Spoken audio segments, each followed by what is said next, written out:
밤이 되자 두 천사가 소돔에 찾아왔습니다.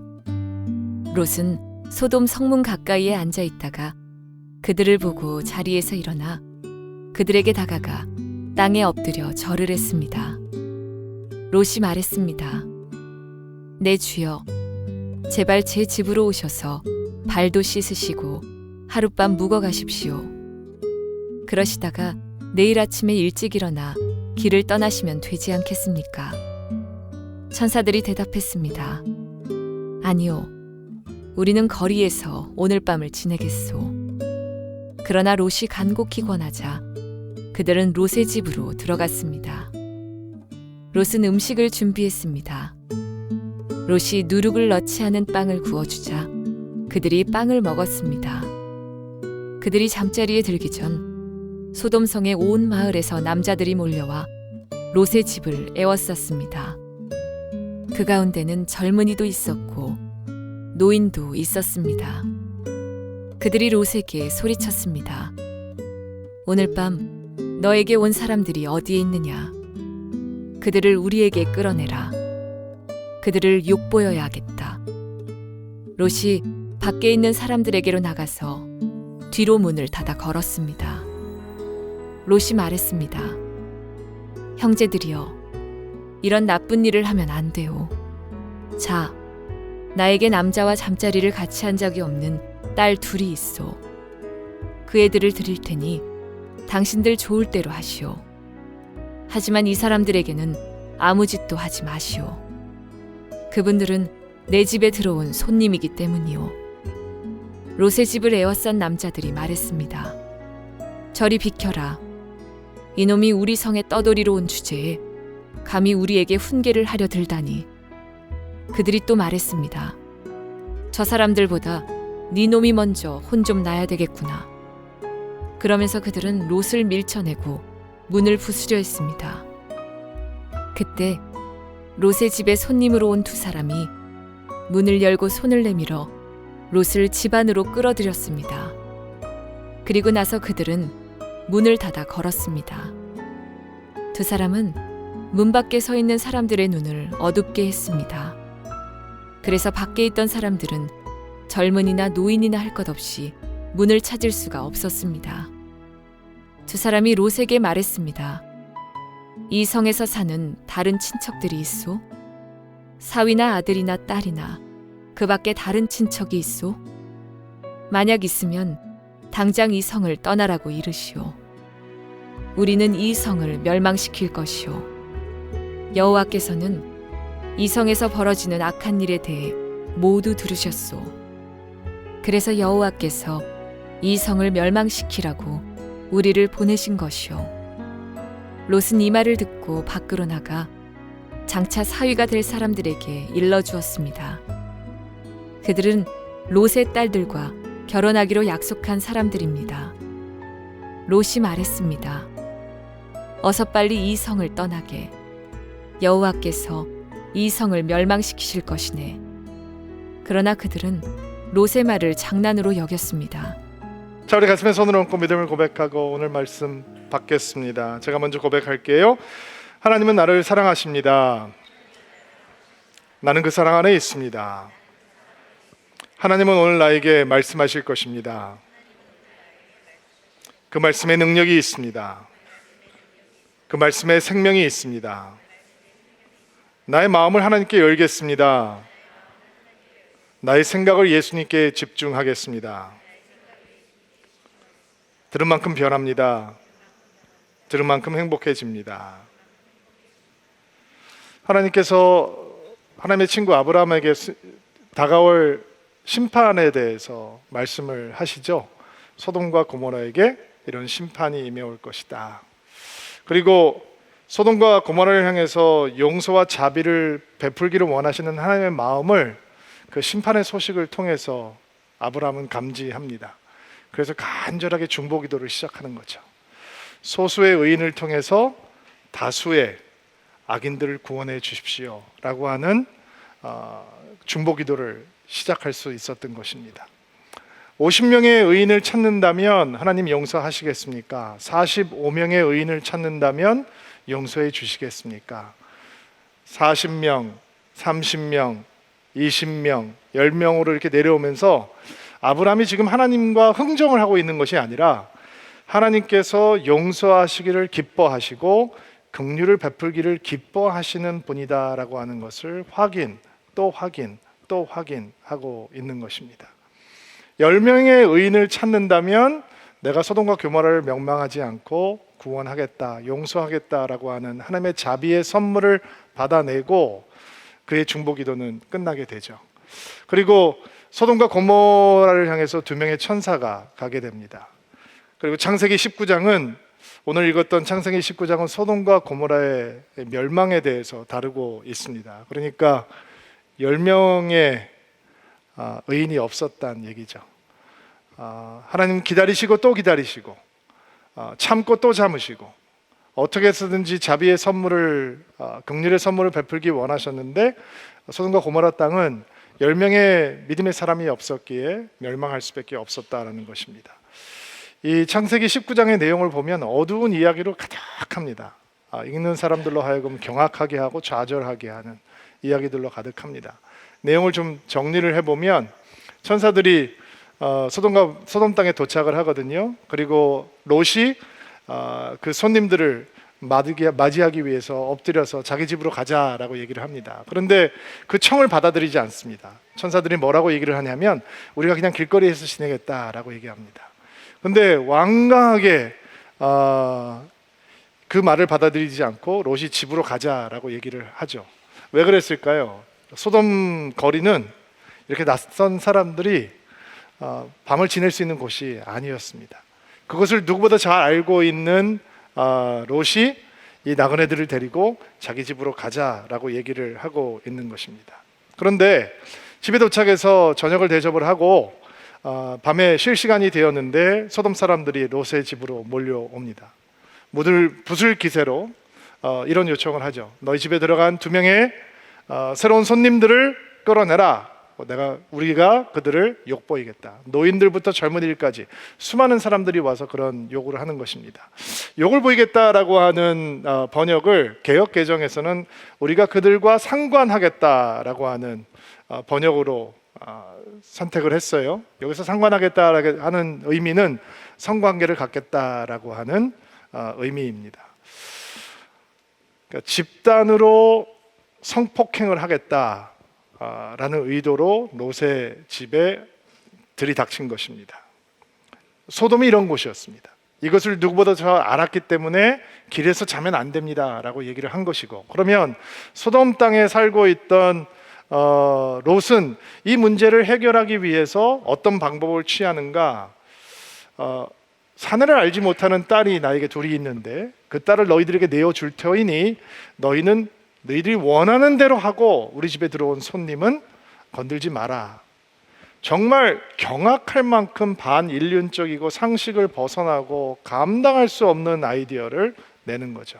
소돔의 악을 소돔의 악으로 풀어보려고 하는 태도가 바로 롯의 태도였습니다. 소돔의 문제를 소돔식으로 해결을 하라고 하니 이런 경악스러운 해결책을 제시하는 것입니다.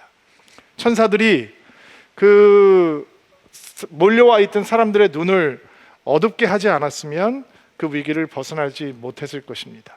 천사들이 그 눈을 어둡게 해서 사람들이 롯의 집의 문을 찾을 수 없게 했다라고 성경은 얘기를 하죠. 그럼 천사들이 왜 지금까지 아무것도 안 하고 이렇게 있었느냐? 그런 능력을 가지고 있는데도 불구하고 이유는 간단합니다. 10명의 의인을 찾고 기다리고 있는 겁니다. 근데 찾을 수가 없는 겁니다. 그리고 소돔이 멸망해야 되는 바로 그 이유, 죄악으로 가득한 현실만 확인하게 되었던 것입니다. 지금까지 천사들이 참고 참다가 이 땅이 정말 멸망을 면할 수 없는 땅이구나라고 확인을 하고 롯을 집 안으로 끌어들이고 롯에게 빨리 이곳을 떠나라라고 얘기를 합니다. 친척들, 가족들 다 됐고 빨리 떠나라. 하나님께서 이 땅을 멸망시키실 것이다.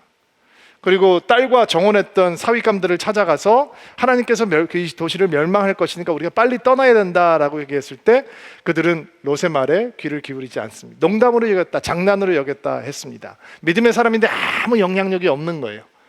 그동안 쌓아왔던 관계가 어느 정도의 관계냐, 이렇게 심각한 얘기를 하는데도 그 심각성이 전달되지 않을 만큼 어떠한 영향력도 롯에게는 없었다는 것을 보게 됩니다. 새벽이 됩니다. 빨리 떠나야 되는데 성경은 롯이 머뭇거렸다라고 얘기를 하죠. 기가 막히지 않습니까? 지금 멸망 직전의 순간인데 롯이 머뭇거립니다. 왜 머뭇거릴까요? 거기에 쌓아놓은 곳이 많거든요. 소돔을 사랑하고 있거든요. 버리기가 너무 아깝고, 설마 이게 다 없어지겠어? 라는 생각도 있을 거고, 심판을 준비하는 천사들 앞에서 롯이 머뭇거리고 주저하니까 천사들이 그 딸들의 손, 아내의 손, 롯의 손을 끌고 막 잡아당기면서 성 밖으로 내보내고, 그리고 등을 떠밀어서 탈출을 시키게 되었습니다.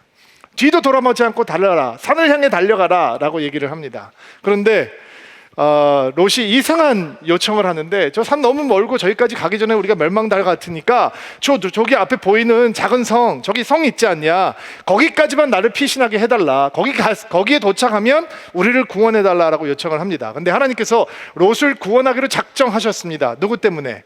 아브라함 때문입니다. 믿음의 사람 아브라함 때문에, 그를 통해서 롯과 그 가족에게 자비를 베풀고 계시는 것입니다. 그러면 왜 산까지 올라가지 않고 그 앞에 작은 성으로 가겠다라고 롯은 이야기하느냐? 소돔과 고모라의 영화로움, 그 영향력, 그 문화, 그거 그림자 하느라도 잊고 싶은 겁니다.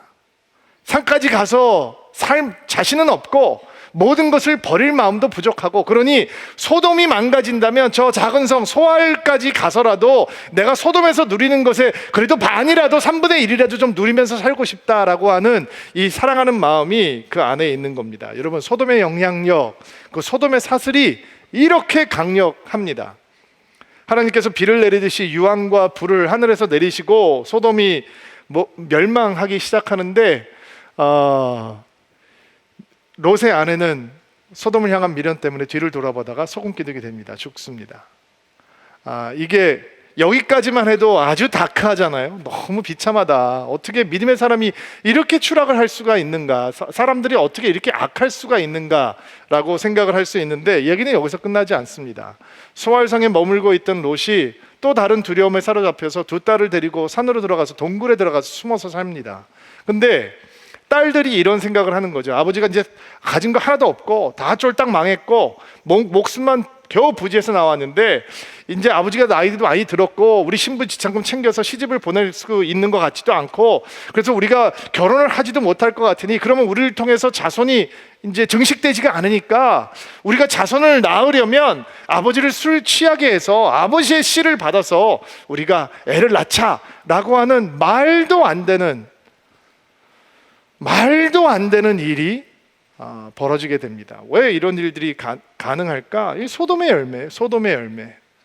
소돔 속에 살고 있던 사람이 소돔의 세계관을 갖게 되고 소돔의 행동을 하게 되고 소돔의 열매를 맺게 되는 것입니다. 할 수 없는 생각을 하고 할 수 없는 행동을 하게 만드는 것이 소돔의 향기에 취해 살고 있던 사람들의 결말이었습니다. 큰딸이 아들을 낳아서 이름을 모압이라고 해요. 여러분, 모압이라는 게 무슨 뜻인지 아세요? 아버지의 소생이다, 이런 뜻입니다. 모압 족속의 조상이 되죠. 둘째 딸이 아들을 낳는데 벤 암미라고 이름을 지었어요. 내 가족의 소생이다, 이런 뜻입니다. 이름도 경악스럽지 않습니까? 암몬 족속의 조상이 되었습니다. 이 모압 족속과 암몬 족속은 이스라엘에게 정말 가시 같은 역할을 했던 족속들입니다. 그런데 결국 멸망당하고 지구상에서 없어지는 민족이 되었습니다. 이 어둠으로 가득한 이야기 속에서 우리는 무엇을 보고 무엇을 배우고 무엇을 느껴야 하는 것입니까? 첫 번째 우리가 들어야 되는 메시지는 롯의 움직임을 따라가면 들을 수 있는 메시지인데요. 우리는 롯이 아브라함과 왜 헤어졌는지에 대해서 알고 있습니다. 재산 분쟁이 생겼죠. 재산이 늘어서 짐승들을 목축을 하니까 짐승들을 꼴을 먹이고 우물을 확보해야 되는데, 롯의 목자들과 아브라함의 목자들 사이에 다툼이 생겼습니다. 그리고 아브라함이 해결안을 제시하죠. 네가 왼쪽을 선택하면 나는 오른쪽으로 갈 것이고 네가 오른쪽으로 가면 나는 왼쪽으로 갈 테다. 네가 먼저 선택을 해라. 근데 롯은 바로 이 순간 스스로 선택하지 않고 저는 아저씨 옆에 있겠습니다. 아저씨 옆에 있어야 내가 하나님을 향한 믿음을 가질 수 있습니다 라고 하는 선택을 했어야 되는데, 성경에 보니까 롯은 어디를 쳐다보냐면 눈을 들어 요단 지역을 바라본 즉이라고 성경은 이야기하고 있습니다. 요단 지역이 어디냐? 그 소돔 땅을 바라보고 있는 것입니다. 여기서 바라보았다라고 하는 말이 단순히 눈으로 쳐다봤다라는 얘기가 아니라 마음을 다해서 흠모함으로 동경하는 마음을 갖고 그 땅을 바라보았다, 이런 뜻입니다. 하와가 선악을 알게 하는 나무를 바라보면서 바라보고 보암직도 하고 먹음직도 하고 저거를 먹지 않고 갖지 않으면 죽을 것 같고 이런 느꼈던 마음하고 똑같은 마음이 멀리 있는 소돔 땅을 보는 이 롯의 마음이었습니다. 장막 생활이 지겨웠겠죠.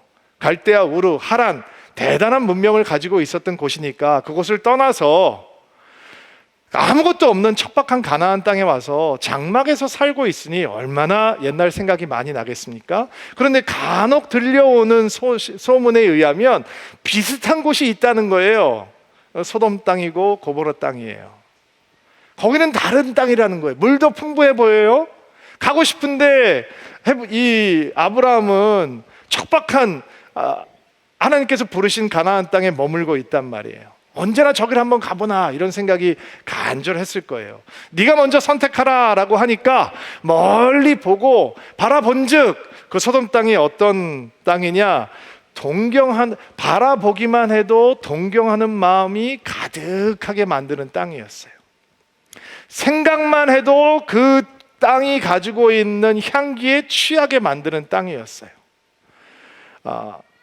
그리고 생각하면 생각할수록, 바라보면 바라볼수록 그의 마음은 소돔에게 점령당하기 시작하는 거죠. 그래서 그는 떠나가요. 그런데 롯이 믿음의 사람이잖아요. 그렇죠? 아브라함이 옆에 있으면서 믿음을 지금 배우고 있는 중이거든요.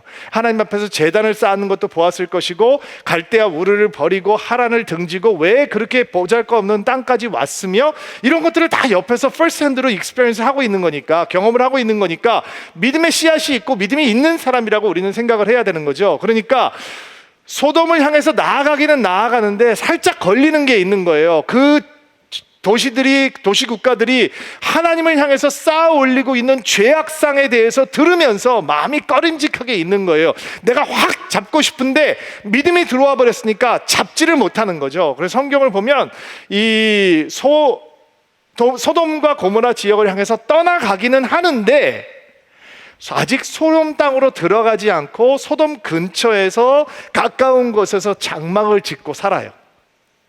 그런데 계속 보고 있잖아요. 그럼 그렇게 돼요. 계속 교제하잖아요. 그럼 그렇게 변해요. 주변을 빙빙 돌면서 소돔 땅만 바라보고 있는 거예요. 소돔 땅만 생각하고 있는 거예요. 처음에는 저기 들어가면 큰일 날 것 같고 난리가 날 것 같은데 바라보면 바라볼수록 그래 저 정도면 괜찮네, 견딜만 할 것 같은데 저희 가면 내가 살 수 있을 것 같은데 라는 생각이 드는 거예요. 그리고 전쟁이 터지잖아요. 동방에 있던 4명의 연합군과 4왕의 연합군과 가나안 나라에 있던 5왕의 연합군이 전쟁을 벌이는 상황이 되죠.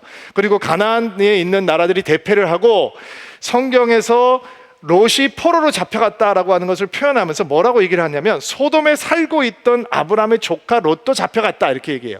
그러면 멀리서 바라보다가 그 마음에 가득 차서 떠나가서 그 주변을 빙빙 돌다가 들어가고 싶은데 아직 들어가지 못한 거예요. 근데 갑자기 그 안에 들어가서 그 땅에 거민이 된 거죠.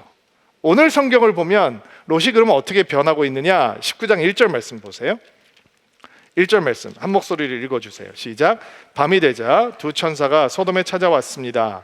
롯은 소돔 성문 가까이에 앉아 있다가 그들을 보고 자리에서 일어나 그들에게 다가가 땅에 엎드려 절을 했습니다. 성문 가까이 앉았다라고 쉬운 성경은 표현하고 있는데 개역개정만의 번역을 보면 성문에 앉았다 이런 표현을 썼어요. 이게 무슨 뜻이냐면 성문이라고 하는 것이 단순히 문의 개념이 아니라 그곳은 분쟁이 일어나거나 소송이 일어나면 시시비비를 가리는 재판소의 역할까지 하는 거예요. 그러면 성문에 앉았다라고 하는 것은 그런 판결을, 분쟁 소송의 판결을 해줄 수 있는 장로급, 지도자급, 유력 인사가 되었다, 이런 뜻이죠. 그러니까 멀리서 보고 그리워하다가 조금 더 가까이 이사가서 주변을 빙빙 돌다가 바라보면 바라볼수록 도저히 그 안에 들어가면 못 견딜 것 같아서 쑥 들어가서 살다가 전쟁이 나서 포로로 잡혀가서 평생 노예로 살아야 되는데, 그러다가 아브라함 때문에 돌아왔으면 정신을 차려야 되는데, 지금 이 롯은 어떤 사람이 되었느냐? 소돔 땅의 유지가 됐단 말이에요. 지도자가 되었단 말이에요. 물론 이 아브라함이 전쟁에서 승리해서 그 사람들을 다 자유인을 만들어주고 재산을 다 돌려줬기 때문에 그 영향력으로 이런 자리에 앉게 되었다라고 생각을 해볼 수도 있을 거예요. 또 어떤 사람들은 롯이라고 하는 사람이 어쨌든 믿음의 사람이니까 지금 이렇게 소돔 땅에서, 악한 소돔 땅에서 유지가 되고 유력한 인사가 되었다라고 하는 것은 그 악한 사람들을 하나님 앞으로 인도할 수 있는 그런 통로가 될 수 있는 조건을 갖추고 있는 거구나, 이렇게 세상 속으로 들어가서 세상에서 중요한 위치에 앉아야지 하나님의 메신저가 될 수 있지 않겠는가, 이렇게 생각을 해볼 수도 있을 거예요. 그러나 여러분, 롯의 사건을 통해서 우리가 들어야 되는 메시지는, 믿음의 사람이라면 가지 말아야 될 것들이 있고, 갖지 말아야 될 것들이 있고, 앉지 말아야 될 자리가 있고, 탐하지 말아야 될 것들이 있다라는 거예요. 그런 것들을 성공이라고 하는 이름으로 망설임 없이 취해버리면 내가 이루었다라고 하는 성공이 우리를 삼켜버리는 일이 생기게 되겠죠. 롯은 소돔을 변화시키기 위해서 소돔에 들어간 사람이 아닙니다. 소돔의 영화를 취하고 싶고, 소돔의 즐거움을 누리고 싶고, 소돔의 웃음소리에 취하고 싶고, 소돔의 풍요로움에 빠지고 싶어서 그 땅에 들어갔던 사람입니다. 그렇게 보면, 어떻게 보면 성문에 앉은 롯의 모습은 정말 소돔 드림을 이루었다고 생각할 수 있겠죠. 가나안 척박한 땅에 살고 있던 자가 소돔이라고 하는 그 화려한 문명을 가지고 있는 땅에 들어가서 거기에 유력한 인사가 되었다라고 하는 것은 정말 소돔 드림을 이루었구나라고 생각을 할 수도 있을 것입니다. 그러나 그의 소돔 드림은 그 앞에 나타난 두 명의 천사가 전해주는 메시지의 소식에 의해서 박살이 납니다. 하나님께서 이 도시를 멸망시킬 것이다. 그가 그동안 쌓았던 그 명예와 부, 그가 소돔 땅에서 계획했던 그의 미래, 그리고 그가 꿈꾸었던 그의 딸들의 미래, 모든 것들이 하나님께서 예언해 주신 심판의 메시지 앞에서 무너지게 되는 것입니다. 그리고 모든 것을 다 잃고 겨우 자신의 목숨과 두 딸의 목숨만 건지게 되었습니다. 우리가 들어야 되는 메시지가 무엇입니까? 타락과 변질의 과정을 절대로 소홀하게 대하면 안 된다라는 것입니다. 여러분, 믿음은 과정입니다. 성숙으로 가는 것도 과정입니다. 믿음은 우리에게 완성품으로 주어지지 않습니다. 씨앗처럼 우리에게 심겨지고 서서히 자라가는 것입니다. 우리는 그 믿음의 성숙의 과정을 향해서, 하나님을 향해서, 예수를 향해서, 십자가를 향해서 걸어갈 때 하나님과 친밀한 교제를 배우게 되고 하나님의 다루심을 뵙게 되고 우리 안에 예수의 모습이 충만해지는 기쁨과 감사를 누릴 수 있습니다. 믿음은 과정입니다. 그러나 변질도 타락도 또한 과정입니다. 단번에 변하지 않습니다. 천천히 변하게 되는 것입니다. 신앙이 망가지는 것은 늘 그렇게 서서히 진행됩니다. 그러나 망가지고 난 다음에는 고치고 싶어도 스스로 고칠 수 없게 되고, 돌아오고 싶어도 돌아오고 싶은 마음이 없어서 방황이 깊어질 따름입니다. 이런 이야기를 들은 적이 있어요. 개구리를요, 뜨거운 물에 확 집어넣으면 개구리가 깜짝 놀라서 확 뛰어나온대요. 해보진 않았어요. 근데 개구리를 찬물 안에 집어넣고 조금씩 뜨거운 물을 부으면 익어가도 모른다는 거예요. 신앙의 변질도 마찬가지입니다. 타락과 변질을 막으려면 작은 영적인 변화에 우리는 민감하게 반응해야 하는 것입니다. 어떤 변화들일까요? 여러분, 주님을 생각할 때 여러분의 마음이 사랑으로 설레입니까? 예수의 이름을 부르면 여러분의 마음은 벅차옵니까? 그렇지 않다면 여러분은 깜짝 놀라셔야 합니다.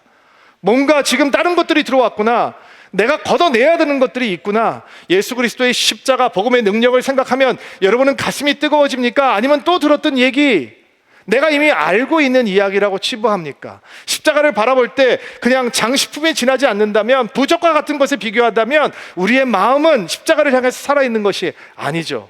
말씀에 대하는 태도는 어떻습니까? 여러분이 교회 와서 예배를 드리실 때 혹시 은혜 받지 못하면 여러분 두렵지 않습니까? 괴롭지 않습니까? 하나님, 내가 말씀 받으러 왔는데, 은혜 받으러 왔는데 주의 말씀이 내 귀만 때리고 내 마음을 때리지 못하네요. 하나님, 어쩌야 합니까? 내가 어떻게 해야 이 딱딱한 마음밭을 옥토밭으로 바칠 수 있겠습니까? 나 말씀 없으면 살 수 없는데, 나 예수 없으면 아무것도 아닌데, 주님 나에게 말씀해 주십시오. 이렇게 여러분 긴장합니까? 여러분 기도의 자리에서 하나님의 이름을 부를 때 여러분은 여러분의 기도를 믿고 하나님 앞에 다가갈 수 있다고 생각하고 있습니까? 죄를 향한 마음은 어떻습니까? 죄를 미워하고 있습니까? 죄가 우리 안에 들어왔을 때 하나님과의 관계가 끊어지고 멀어지는 것이 너무너무 견디기가 힘들어서 어떠한 작은 죄라도 우리 안으로 들어오지 아니하도록 우리가 깨어 경계하고 있습니까? 우리의 생각, 감정, 대화, 행동 이런 거 가운데 성령께서 인도해 달라고 하는 마음으로 우리는 날마다 하나님을 향해 깨어 있습니까? 혹시 교회 생활은 열심히 하는데 신앙생활에 무관심하지 않습니까? 예수의 이름으로, 예수의 마음으로 충만한 것, 예수님을 향한 사랑이 날마다 깊어지는 것, 예수의 손을 붙들고 예수와 함께 동행하는 것, 예수의 향기로 가득해지는 것, 예수를 닮아가는 것, 그게 신앙생활이잖아요.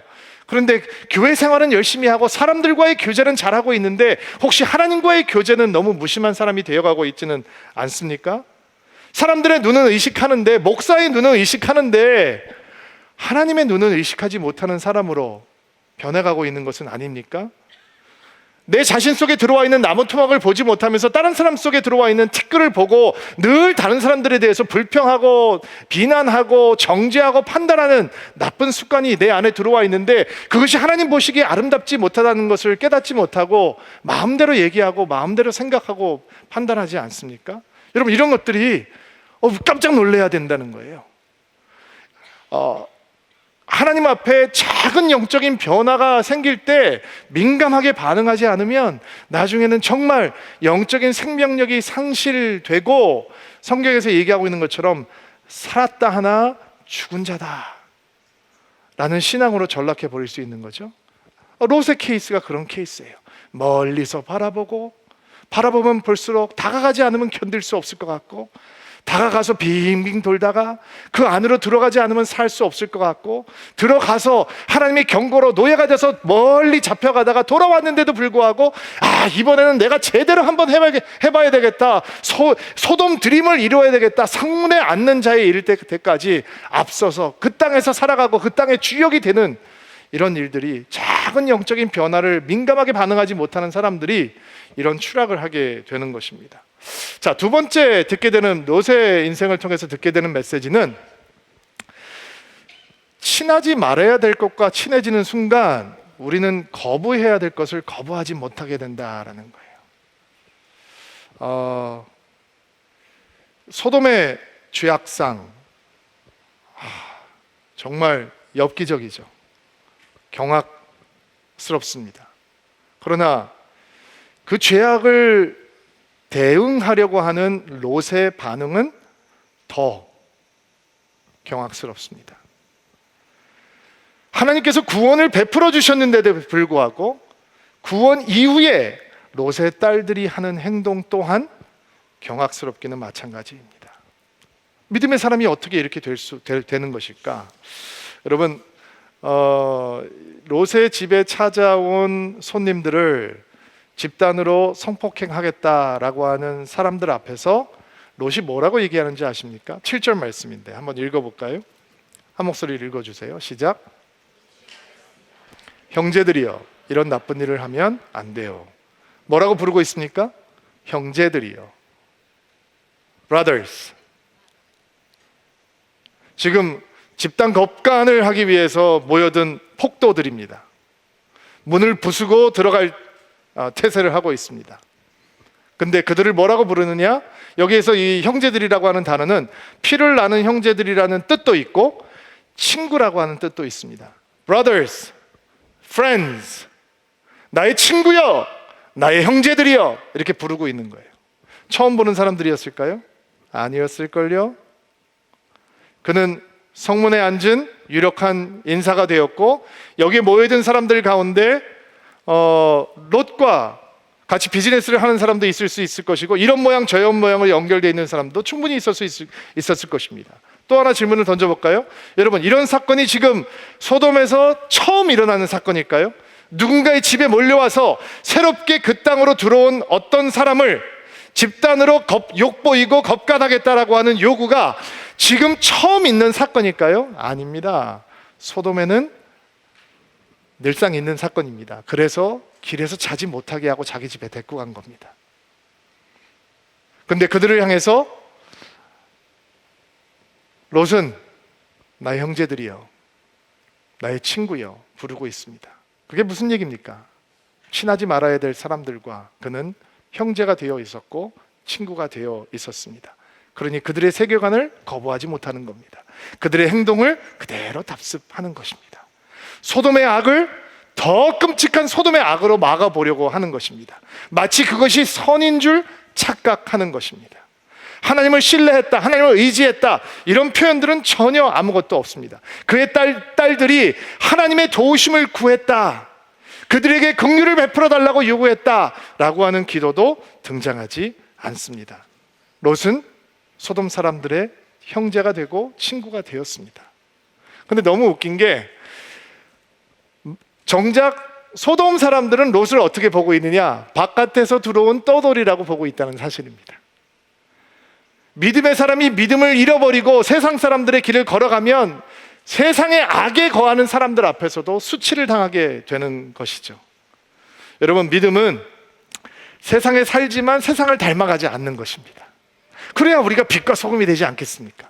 여러분, 믿음은 세상에 살지만 세상을 좋아하거나 사랑하는 거 아닙니다. 믿음은 세상에서 살아가지만 세상과 너무 친해지려고 노력하지 않는 것입니다. 믿음은 세상과 다른 선택을 하는 것입니다. 세상과 다른 선택을 하고 예수의 길을 붙들고 예수를 닮아가고 예수의 향기를 세상에 퍼뜨려야 한다는 것이 믿음의 사람인 줄로 믿습니다. 이런 삶이 되기를 주의 이름으로 축복합니다. 여러분, 세상과 벗하지 않는 믿음이 되기를 바랍니다. 성경은 얘기하죠. 세상과 벗하면 하나님과 원수되는 것이다. 하나님과 원수되니까 세상의 길을 거부하지 못하고 그 세계관을 거부하지 못하게 되는 것입니다. 자, 또 롯을 통해서 듣게 되는 메시지는 믿음은 떠남의 역사이다 라는 것입니다. 믿음은 떠남의 역사이다. 제대로 믿으려면 제대로 떠나야 된다라는 것이죠. 하나님의 천사들이 보여주시는 구원의 방법은, 소돔 땅에 이제 하나님께서 유황과 불을 막 쏟아 부으실 건데, 보호막을 이 소돔에 있는 롯의 집을 딱 둥그렇게 쳐주셔서 다른 데는 다 멸망하는데 너희 집만 보호해 줄게, 이게 아니었습니다.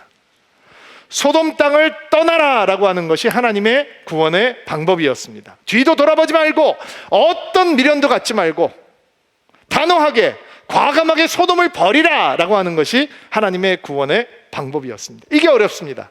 왜냐하면 소돔에 너무 미련이 많거든요. 쌓아놓은 게 많아요. 근데 구원을 받을 수 있는 유일한 방법은, 믿음을 선택할 수 있는 유일한 방법은 소돔을 등을 돌리고 산을 향해 뛰어가는 것입니다. 여기 산이라고 하는 단어가 아주 흥미로운데, 그 앞에 있는 모압산이라고 생각을 할 수도 있을 것 같은데, 저는 이런 묵상을 했어요.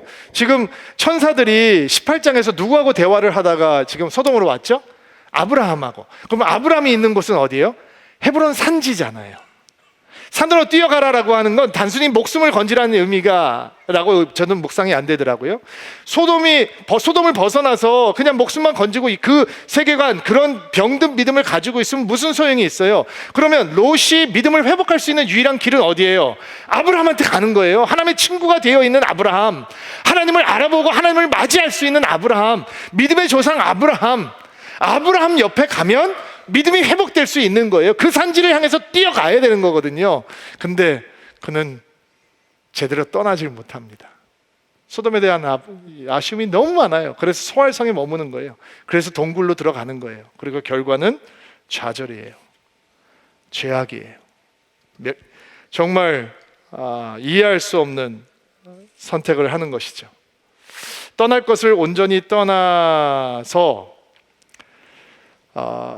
믿음의 사람들이 서는 자리에 설 때만 우리가 추락했던 믿음을 시킬 수 있는 줄로 믿습니다.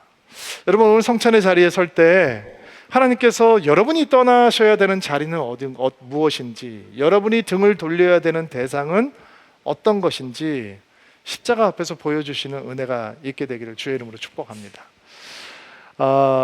지금 소돔 땅이 온갖 죄악으로 가득한데 그 죄악을 대표하는 죄악으로 동성애가 등장을 하죠. 그래서 언급을 안 하고 넘어갈 수가 없을 것 같아요. 오늘 제가 영상을 여러 개를 준비했는데 1부 때 해보니까 설교가 너무 길어졌어요. 그래서 2부 때, 4부 때는 다 보여드리지는 못할 것 같고 우선 4절과 5절 말씀 한번 읽어볼게요. 소돔의 죄악상을 가장 대표적으로 보여주는 장면이 4절과 5절 말씀인데요. 읽어주세요. 시작. 그들이 잠자리에 들기 전 소돔 성의 온 마을에서 남자들이 몰려와 롯의 집을 에워쌌습니다. 그 가운데는 젊은이도 있고 노인도 있었습니다. 그들이 롯에게 소리쳤습니다. 오늘 밤 너에게 온 사람들이 어디에 있느냐? 그들을 우리에게 끌어내라. 그들을 욕보여야겠다. 욕보여야 되겠다라고 하는 것은 성관계를 의미한다라고 이미 설명을 했습니다. 집단으로 성폭행을 하기 위해서 사람들이 몰려들었습니다. 젊은이도 노인도. 이게 소돔의 적나라한 모습입니다. 동성애라고 하는 게 우리 사회에서 이제 이 뜨거운 감자로 떠오르고 있습니다. 우리는 동성애를 얘기하면 흔히 현대 사회가 겪고 있는 문제라 사회적인 이슈들이다라고 생각할 수가 있는데 고대 사회에도 동성애는 만연했습니다. 믿음의 사람들이 부딪혀야 되는 사회적인 이슈였습니다. 율법에도 나오죠. 레위기에도 동성애가 등장하는 것을 보면 고대 사회에도 동성애는 만연했고, 성경이 아니라 일반 문헌을 보더라도 동성애가 얼마나 만연했는지 자료를 찾는 것은 그리 어려운 일이 아닙니다. 로마에 있는 교회에게 보냈던 바울의 편지를 보아도 동성애가 언급되고 있고 믿음의 사람들이 직면하고 있는 영적인 문제라고 드러나기도 합니다. 사람들이 크리스천들이 동성애를 반대하는 목소리를 높이면 이런 이야기들을 하더라고요. 왜 기독교는 동성애를 반대하는지 모르겠다. 기독교의 기본 정신이 사랑인데 다 사랑으로 이해해주고 포용하고 용납해줘야지 왜 이렇게 동성애를 반대하고 공격하는지 이해가 되지 않는다. 요즘 시대 정신과 어울리지 않는다라고 얘기를 합니다. 그 말은 틀렸습니다. 기독교는 동성애만 반대하는 것이 아닙니다. 기독교는 모든 종류의 성적인 방종을 반대합니다. 일단 아멘으로 받으시기 바랍니다. 하나님께서는 결혼이라고 하는 울타리 안에 성이라고 하는 선물을 주셨습니다. 그런데 대부분의 사람들은 믿음을 가지고 있으면서도 성을 하나님의 선물로 만나지 못하고 죄악으로 먼저 만납니다. 차이는 무엇이냐? 선물로 만난다면 만족이 생겨야 합니다. 죄악으로 만나면 아무리 가져도 만족을 할 수가 없습니다. 그래서 이 사회는 성으로 미친 사회처럼 돌아가고 있는 것입니다. 하나님께서 기뻐하시지 않는 성적인 방종, 기독교가 반대하는 성적인 방종은 어떤 것이냐? 결혼하지 않은 사람이 성을 쾌락의 도구로만 받고 탐닉하는 것, 배우자 이외의 대상과 불륜을 하는 것, 성매매, 모든 종류의 포르노나 음란물, 동성애, 짐승과의 성관계, 이런 것들을 다 포함하는 것입니다. 동성애만 특별한 죄가 있는 것이 아니고 성경은 모든 성적인 방종은 하나님 앞에 죄라고 얘기합니다. 그리고 우리는 그것을 믿음으로 고백하는 것입니다. 그렇습니다. 주님 앞에 모든 종류의 성적인 방종은 죄이기에 우리는 그것을 반대합니다. 크리스천들이 자신들이 범하고 있는 성적인 방종에 대해서는 침묵한 채 내가 범하지 않는 동성애를 향해서만 공격의 화살을 쏘는 것은 절대로 적절하지 않고 복음적이지도 않습니다. 내 죄는 쉽게 용서를 받지만 내가 짓지 않는 저 죄는 쉽게 용서를 받지 못할 것이다 라고 추측하는 것도 복음적이지 않습니다. 예수께서는 죄인들을 위해서 이 땅에 오셨습니다. 죄의 문제를 해결하기 위해서 십자가를 지시고 죽으셨습니다. 우리는 그분을 믿음으로, 그 십자가의 능력을 믿음으로 구원을 얻고 하나님의 자녀가 됩니다. 아멘이죠. 그러나 그 구원이라고 하는 사건은 우리 앞에 새로운 문을 열어줍니다. 그 문은 성화의 문입니다. 점점 거룩해지는, 점점 예수를 닮아가는, 옛사람의 모습을 벗어버리고 복음의 옷을 입고 새 사람의 옷을 입는 그 거룩한 여정을 걸으라라고 하나님께서는 우리 앞에 그 문을 열어놓으십니다. 그러면 주님 앞에 믿음을 고백하기 전에 온갖 성적 방종에 빠져 있었던 저나 여러분 같은 사람들은 그 옷을 벗어버리고 예수의 거룩한 신부로 살아가야 하는 것이고, 그것은 동성애자도 마찬가지입니다. 이런 얘기들을 하면 어떤 분들은 이렇게 반문하는 분들이 있습니다. 목사님, 그러나 우리의 성적인 방종은 개인적인 선택이지만 동성애자들은 그렇게 만들어졌는데, 그렇게 타고났는데 그것을 바꾸라고 하면 어떻게 하겠습니까? 오히려 그들의 행동을 인정을 해주는 것이 복음의 진보를 위해서 도움이 되지 않겠습니까? 또 실제로 이 자기 자신을 동성애자로 고백하는 크리스천들 가운데 하나님께서 우리를 이렇게 창조하셨는데 우리 보러 어떻게 하라고 그러는 것입니까? 라고 항변을 하는 분들도 만나보았습니다. 자기들이 그런 유전자를 타고났다는 것이죠. 그래서 그렇게 살 수밖에 없다라는 것입니다. 만약 하나님께서 동성애 유전자를 만드셨다면 그들의 주장은 정당합니다. 그렇습니다. 하나님께서 동성애를 유발하는 유전자를 창조하셨다면 성경 어디에도 동성애를 정죄하는 말이 있어서는 안 됩니다. 왜냐하면 하나님의 창조의 원리니까 동성애는 하나님 보시기에도, 그리고 믿음 앞에서도, 성경 앞에서도 죄일 수 없습니다. 그렇다면 우리는 이런 질문을 던져보아야 합니다. 진짜 동성애는 타고나는 것인가? 선천적인 것인가? 진짜 동성애를 유발하는 유전자는 있는 것인가? 제가 설명을 하는 것보다 전문가들의 이야기를 들어보는 게 좋을 것 같아요. 우리 영상을 하나 보실게요. 동성애자들의 입장은 다르다. 자신들에게 동성애는 선택이 아니라 타고난 것이기 때문이라는 주장이다. 과연 정말 동성애는 타고나는 것일까? 우리는 전문가의 의견을 들어보기로 했다. 타고난 것이 아니라는 것을 제가 몇 가지로 말씀을 드리면, 첫째, 동성애자들은 아기를 낳을 수 없습니다. 그게 유전이 안 되기 때문에, 전달이 안 되기 때문에 이미 동성애는 사라졌어야 됩니다. 두 번째로는 나이에 따라서 동성애자 비율이 줄어듭니다. 그러니까 20, 30대에 제일 많고 한 50대가 되면 절반 이하로 동성애자 비율이 줄어듭니다. 만약에 동성애 유전이라면 자기 몸 안에 동성애 유전자가 있어서 20대에 동성애 하게 만들었다면 50대에도 하게 만들어야 돼요.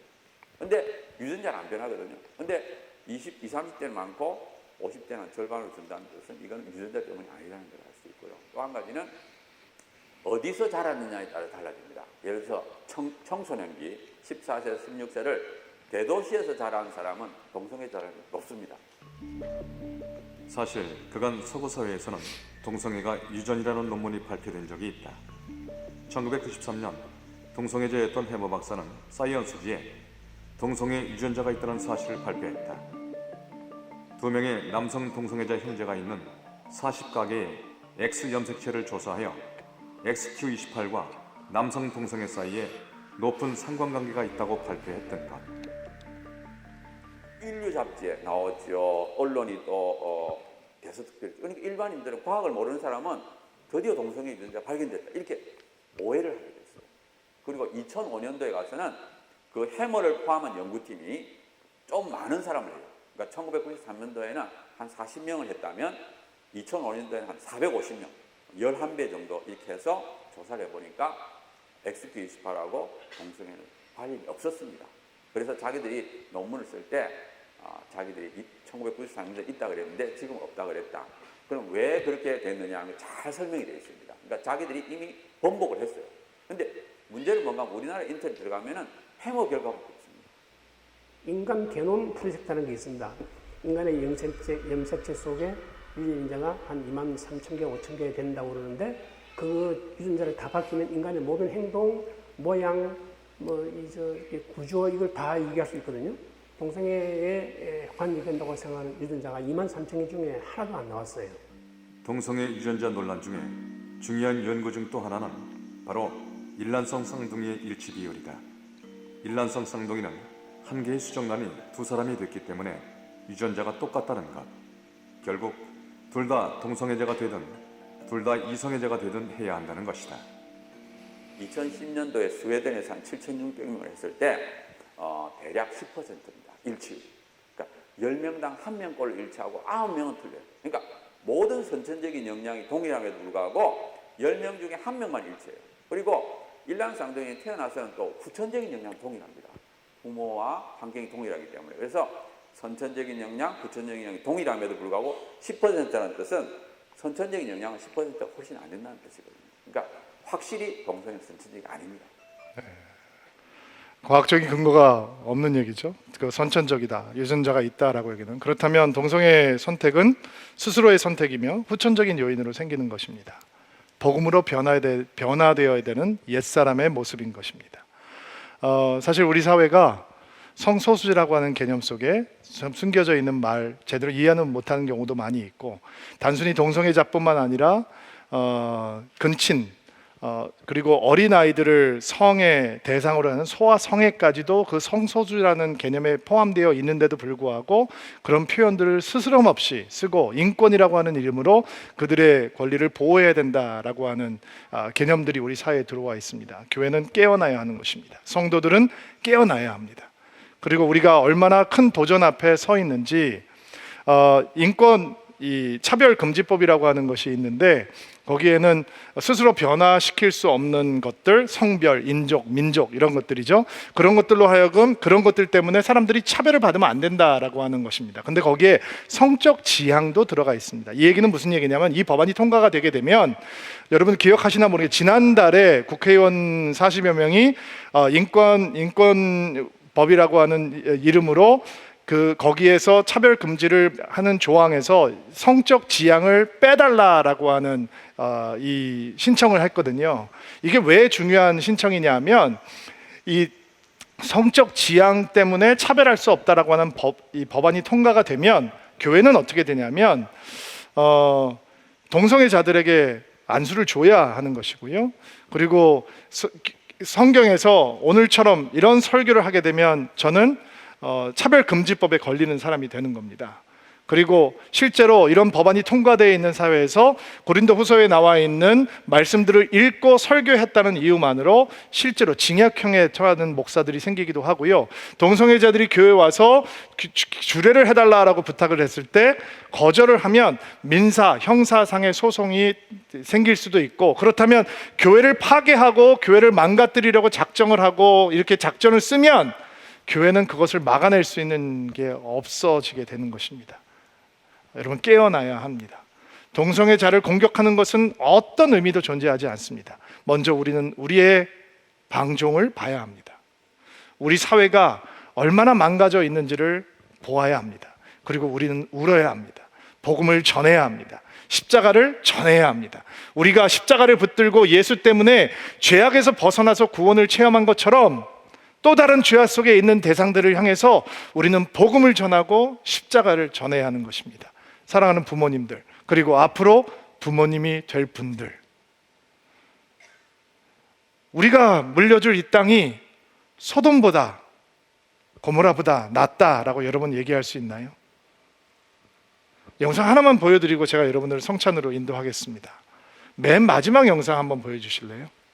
SBS에서 기자들이 평소에 뉴스에서 다룰 수 없었던 내용들을 특집 다큐멘터리를 제작해서 소개하고 있는 것입니다. 한번 보겠습니다. 4개의 어플을 저희가 다운로드해서 컴퓨터로 팀원 2명이 5일간 하루에 9시간씩 채팅을 했습니다. 저는 16살 여중생입니다 라고 밝혔는데 그 성매수 의사를 가지고 있었던 사람 중에 무려 80%가 상관없다, 일부는 오히려 좋다라고. 5일이라는 시간이 상당히 짧은 시간이라고 할 수 있지만 대화들을 하면서 상당히 정신적으로 힘들더라고요. 되게 더럽습니다.